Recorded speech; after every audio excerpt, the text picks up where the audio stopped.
Les voy a hablar sobre implantes valvulados y no valvulados y sobre todo de lo que está disponible, de lo que va a estar disponible próximamente en nuestros países en América Latina. De los implantes valvulados, bueno, pues ustedes conocen ya la válvula de Ahmed, y de los no valvulados existen actualmente dos modelos y que seguramente van a estar disponibles muy pronto, que es el ClearPad y la válvula o el implante de Berbel, más bien. De estos hay dos modelos, el 350, que es por la superficie del implante, y el 250, que del lado izquierdo es el ClearPad, del lado derecho es el Berbel. Si se fijan, realmente son exactamente iguales, uno es copia del otro, y los dos tienen el modelo 350 y el modelo 250. Ahora, ¿cuándo o cómo tenemos que decidirnos entre implantes valvulados o no valvulados, y de los no valvulados, el de 350 o el de 250? Pues dependerá mucho de ciertas características que a mi manera de ver y en mi práctica he tomado en cuenta. La primera es la presión basal que tengo en el paciente que va a ser operado y la presión meta que necesito. La presión basal, me refiero, la válvula de Ahmed sabemos que produce una disminución prácticamente inmediata de la presión intraocular. Sin embargo, la presión posoperatoria a largo plazo variará y dependerá mucho del enquistamiento que se genere en el plato. Mientras que los implantes no valvulados, si nosotros hacemos una técnica de no slit o no hacerle agujeros al tubo, pues tardaremos mucho tiempo, quizás 5 o 6 semanas, en que la presión intraocular baje, ¿no? Sin embargo, a largo plazo, no tendremos que lidiar tanto con este proceso o este fenómeno de cicatrización. El pronóstico visual, que dependerá de las complicaciones que cada uno de los dispositivos pueda tener y que ahorita las voy a presentar. La tolerancia a medicamentos, porque en los no valvulados, generalmente estas 5 o 6 semanas que puede tardar en bajar la presión intraocular, el paciente tendrá que seguir con los mismos medicamentos que estaba antes de la cirugía. Y por supuesto los factores asociados a la práctica del cirujano, es decir, los dispositivos que tenga disponibles en su práctica o en su país. De válvula de Ahmed, por supuesto que aquí hay gente que tiene mucho más experiencia que yo, y lo que yo quiero compartir es un video que hice de una serie de cirugías, poniendo los puntos más importantes para realizar una técnica de implante valvular. Para mí uno de los cambios que noté que me facilitó mucho esta cirugía fue el poner una rienda ocular. Como están viendo aquí, lo estoy haciendo con un Vicryl 7 ceros, y es un punto corneal, el cual puede ser también a nivel de esclera, y con una pinza de mosco lo amarro, y fíjense cómo lo atoro a nivel del blefaróstato, y automáticamente se expone la zona temporal, que es donde voy a hacer la cirugía. La inyección subtenoniana no debe ser subconjuntival, si se puede subtenoniana, para que la misma inyección de anestésico nos diseque de manera automática estos tejidos, y fíjense, con un hisopo, con unas esponjas, realmente la peritomía que vamos a realizar para introducir el cuerpo valvular, pues es muy rápida, ¿no? Y entonces respetamos mucho el tejido conjuntival, que es sumamente importante cuidarlo, ¿no? Para evitar complicaciones. La disección entre los músculos, prefiero hacerla con un cotonete, ya que es una disección atraumática, y para posteriormente insertar el cuerpo valvular. A veces cauterizo, a veces no, y esto dependerá la verdad es que de qué tanta prisa tenga. No hay diferencia, sino que cauterizar a veces o casi siempre facilita un poco más la visualización y es más cómodo.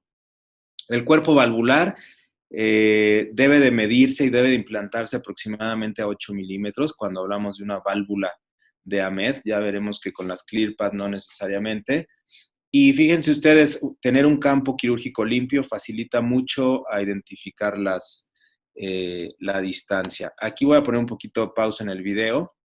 La sutura, como generalmente la aprendimos, es una sutura premontada que puede ser doble armada, o en este caso que solamente es un extremo, y lo que hacemos aquí es dar un solo punto de fijación, en especial con las válvulas flexibles, que ustedes sabrán que las rígidas, las S2, en mi opinión, era más fácil de poner, porque no tenían tanto juego a la hora de fijarse. Y a la hora de fijar estas FP7, he visto, por recomendación también en una plática que dio el doctor Aik Ahmed ahí en Colombia, de poner una sola sutura y fíjense cómo el punto automáticamente queda abajo de uno de los agujeros del cuerpo valvular y queda mucho más fija y no tiene ese juego que queda cuando ponemos la sutura doble armada, como en este caso, que para los dispositivos rígidos o para las válvulas S2 era mucho más fácil. Ahora, el sitio de entrada, para los que hacen técnica de túnel largo, que me parece que son la mayoría de los cirujanos en Latinoamérica, bueno, yo uso la técnica que aprendí de doblar la aguja que diseñó o que inventó Félix Hill. Y cosa importante es que cuando hacemos esta técnica de tunelización larga, la entrada del tubo debe de ser por lo menos a 4 milímetros posteriores al limbo. Como vamos a ver ahorita, lo que voy a hacer es que con un marcador vamos a marcar esa distancia a nivel de la esclera. El primer doblez se hace doblado hacia mí, como para hacer una L invertida o una J, y posteriormente el segundo doblez de la aguja lo vamos a hacer hacia abajo. De tal manera que esto nos va a quedar como si fuera una Z, una Z-plastía de la aguja, por supuesto. ¿Por qué es importante medir los 4 milímetros? Porque acuérdense ustedes que el tarso superior, donde tiene mayor roce o fricción con el ojo, es en los 4 milímetros posteriores al limbo, y entonces tenemos que evitar esa zona, ¿no? Otra cosa importante que es, fíjense la sutura de tracción que me ayuda, en este caso es para permitir una adecuada colocación del tubo cuando estamos en el limbo, lo que hago es traccionar el ojo con la misma rienda hacia la posición primaria. Y de esa manera puedo horizontalizar muy bien la aguja y asegurarme que está en el plano del iris y que no sale dirigida hacia la córnea, que eso también es una de las complicaciones que queremos evitar. Fíjense ahí cómo horizontalizo la aguja, pero aquí lo importante es que estemos traccionando el ojo, ya sea con una pinza o con la misma sutura de tracción, para que el tubo quede horizontal y paralelo al iris. Voy a adelantarme aquí un poquito. Cuando es posible que el paciente pseudofaco, me gusta también poner el tubo retroiridiano, y esto sobre todo por protección del endotelio. Ya sabemos que son pacientes que por la misma patología tienen endotelios lábiles, y muchas veces la misma colocación anterior del tubo, bueno, pues perjudica este conteo. El recorte lo hacemos como cualquier recorte normal y voy a dejar esta imagen final. Ahora, ¿qué es lo que hago ya que acabé la cirugía? Ya que acabé la cirugía, lo que hago es poner un refuerzo con mitomicina a nivel del cuerpo valvular. Fíjense ustedes, aquí estoy ya para terminar la cirugía. Y lo que se hace aquí es inyectar directamente la mitomicina a una concentración de 40 microgramos sobre el cuerpo valvular. Esto lo hicimos en un protocolo en conjunto con la Universidad de San Francisco, que era la doctora Jin Han, de quien era el video que presenté, pero de manera regular lo hago yo en mis pacientes.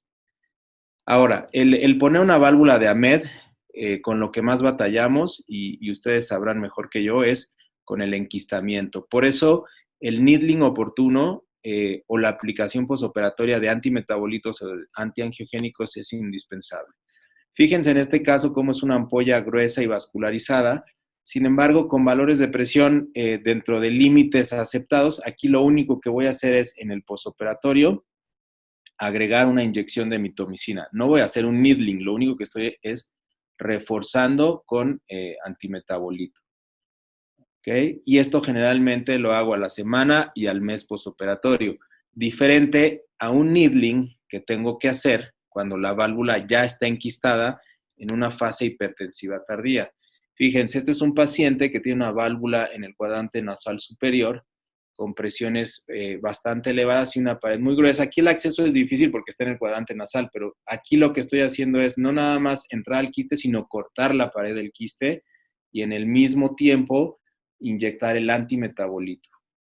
Para el manejo de fases hipertensivas, un needling con antimetabolito, realizarlo 3 veces, es decir, a la semana, después la próxima semana y después la próxima semana, 3 dosis con antimetabolito resulta bastante útil para el manejo de la fase hipertensiva en válvulas de AMED, que eso es el principal problema que tenemos en el manejo a largo plazo. Ahora, en los dispositivos no valvulados, que en este caso les voy a presentar un video de una ClearPath 250. Estos son dispositivos que no tienen válvula, entonces tiene también su técnica.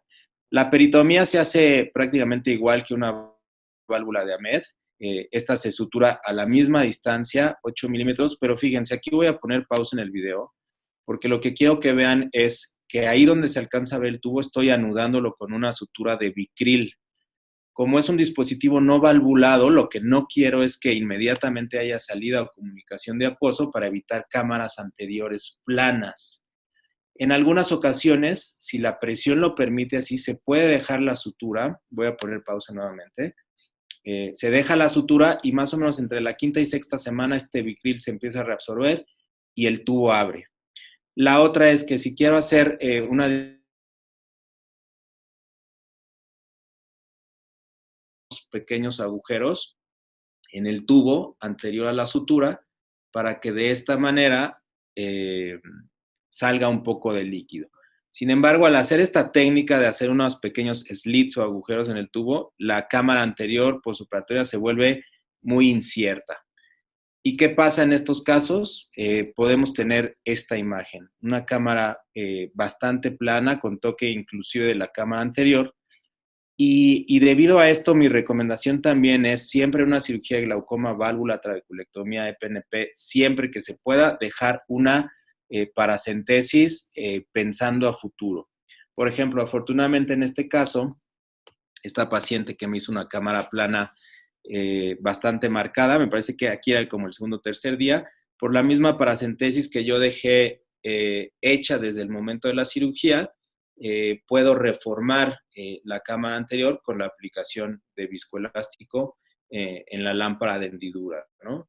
Claro, podemos discutir acerca del riesgo de infección, etcétera, etcétera, pero cuando alguien tiene una cámara plana así, pues lo que te urge más es reformarla. A veces también, cuando la reformas y le pones mucho viscoelástico y te queda dura o muy duro ese ojo, lo que haces es a través de la misma paracentesis regular la presión. Y lo que busca es que estos pacientes, después de inyectarles o quitarles viscoelástico, queden en presiones oscilando los 20 milímetros de mercurio. Muy bien. Ahora, en cirugías de 350, de un implante no valvulado 350, como es este video, este es un paciente con glaucoma neovascular. Y aquí fíjense cómo la peritomía es mucho más amplia. Aquí tengo que ver yo los músculos rectos. Entonces la peritomía debe ser, por supuesto, mucho más amplia. ¿Por qué? Porque el implante no valvulado 350 tiene que ir debajo del recto superior y del recto lateral. Para los diestros, por supuesto que es más fácil insertar primero el dispositivo debajo del recto superior y después del recto temporal. Eso facilita mucho la inserción. Fíjense cómo ustedes el implante queda realmente a la altura de los músculos rectos. Aquí nuevamente estoy haciendo una sutura bastante apretada con el mismo Vicryl para evitar el reflujo. Fíjense cómo hay líquido que se queda ahí estancado a esa altura, que es el líquido de solución salina que había en el campo quirúrgico. Y lo voy a dejar así. A este paciente no le hice agujeros con una aguja de nylon, simplemente dejo el tubo insertado y amarrado para posteriormente que se comporte como si el paciente no estuviera operado. Voy a adelantar esto por cuestión de tiempo. Y bueno, y posteriormente seguimos a la cirugía de retina, ¿no? Este es otro caso.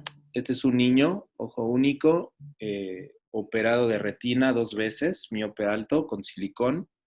fíjense ustedes la cantidad de silicón que se tiene en cámara anterior, sobre todo en estos niños y en anestesias generales, pues poner la rienda nuevamente nos facilita mucho las cosas.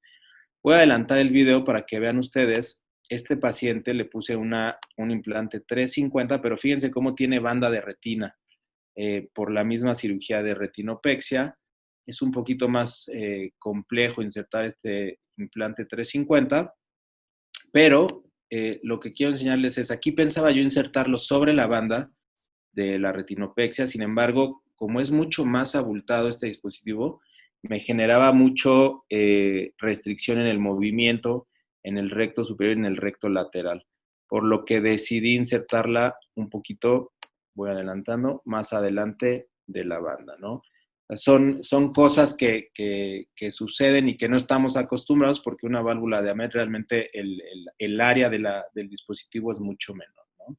Estas cirugías terminan como cualquier otra cirugía, haciéndose un túnel a 4 milímetros, lavando el aceite de silicón lo más que se pueda e insertando el tubo. Ahora, ¿hay alguna otra técnica donde se deja una sutura dentro del tubo para sacarse posteriormente 5 a 6 semanas en la lámpara de hendidura? Pero fíjense, es un poco molesto porque aquí lo que se tiene que hacer es en la lámpara de hendidura poner anestesia, hacer un pequeño corte en la conjuntiva, que es donde dejamos abocado la sutura, y muchas veces no se puede. Entonces, lo que se tiene que hacer aquí es entrar nuevamente a quirófano en algunas ocasiones para poder sacar esa sutura que estaba ocluyendo el lumen del dispositivo no valvular. Ahora, debido a esto, al tiempo que tengo poniendo implantes no valvulados y valvulados, he sacado unas conclusiones personales que quiero compartirlas con ustedes. Perdón aquí que se ve un poquito cortado hasta arriba, pero dice, si la presión intraocular preoperatoria lo permite, es decir, no está muy alta, no hagas slits, no hagas agujeros en el tubo cuando haces uno valvulado. Y si los vas a hacer, no lo hagan como yo lo hice, aunque está reportado con Vicryl 7 ceros, porque puede salir bastante líquido por ahí. Es mejor hacerlo con una aguja nylon 10 ceros. Los agujeros son más pequeños y controlas de cierta manera un poco mejor la salida de acuoso. Ahora, si quieres disminuir la presión intraocular rápidamente y estás dispuesto a lidiar con cámaras planas, sí hazle agujeros al dispositivo no valvulado. Ahí seguramente va a haber mucha salida de acuoso por el tubo, pero no podemos predecir la situación de la cámara anterior en el postoperatorio inmediato. Ahora, si quieres disminuir la presión intraocular rápidamente, pero no quieres lidiar con cámaras planas y no te interesa lidiar con las fases hipertensivas de la válvula de AMED, entonces pone un dispositivo de AMED. Pero bueno, esas son las conclusiones que yo he sacado con las cirugías que he tenido la oportunidad de hacer. Y bueno, ya veremos más adelante ustedes qué opinan de todo esto. Muchísimas gracias, Muchas Gabo. gracias. Pues es reconfortante ver que en el menú de tratamiento quirúrgico para glaucoma realmente hay más alternativas, porque estuvimos estáticos durante un periodo prolongado de tiempo y pues durante estos 45 minutos se han revisado tres técnicas que, pues, que abren las posibilidades para nuestros pacientes. Em, Hay algunas preguntas del auditorio, dos que ya fueron respondidas. La doctora María Fernanda Pérez, o María Pérez, pregunta para el doctor Lascano si siempre coloca mitomicina el día de la cirugía a la semana, independientemente de la presión intraocular. Sí, siempre. Por ejemplo, hay pacientes que a la semana tienen presión intraocular de 7, ¿no? Milímetros de mercurio. Aunque tenga 7, les pongo. Ahora, la realidad es que no a todos los pacientes les pongo. A la gran mayoría sí les pongo. Y esto es debido a que los implantes de válvula que hago casi siempre son en pacientes de glaucoma neovascular o pacientes refractarios, en donde la probabilidad de cicatrización es muy, muy alta. Ok. También preguntan si se puede colocar un hilo transluminal en el tubo en los no valvulados y recién allí atar el Vicryl qué número de hilo y qué tipo de hilo, seda, nylon, recomendarías? Sí, sí se puede. Y de hecho, las ClearPad ya vienen con una sutura de prolene insertado en el lumen. Se puede dejar el lumen, se amarra el Vicryl sobre el lumen con el prolene adentro del tubo y se pueden hacer los agujeros a esa misma altura, ¿no? A donde está la sutura. Sin embargo, tienes que sacar la sutura en el postoperatorio, en el consultorio, ¿no? No, es fácil, a veces no tanto, pero sí también se puede hacer. Yo por las experiencias que he tenido de cámaras planas, prefiero no hacerlo, pero sí, definitivamente hay quien lo hace. Aquí hay una pregunta del doctor José Joaquín Rincón y yo tenía esa misma pregunta y es que si has tenido casos de extrusión del cuerpo valvular asociados al uso de mitomicina C. No, pero mira, déjame buscar esto aquí y te voy a presentar si se puede rápido. Solamente 2 pacientes del grupo de protocolo que hicimos 100 pacientes presentaron zonas avasculares. Si me permites, lo comparto rapidísimo. Uno es un paciente que terminó más o menos así, como se ve con la flecha azul, sumamente avascular a nivel del trayecto del tubo. Y el otro es una paciente que fíjense cómo ahí a mitad del cuerpo valvular se ve cómo hay una ausencia de vascularización, también justo más o menos a la altura donde empieza el cuerpo valvular. Son los menos, o sea, son 2 pacientes que les puedo decir que lo tuvieron, pero en términos generales, perdón, ya dejé de compartir, ¿no, verdad? Ya dejaste de compartir. Ah, perdón. Este, esos 2 pacientes son los más marcados, ¿no? Que recuerdo, pero extrusiones hasta el momento no hemos tenido.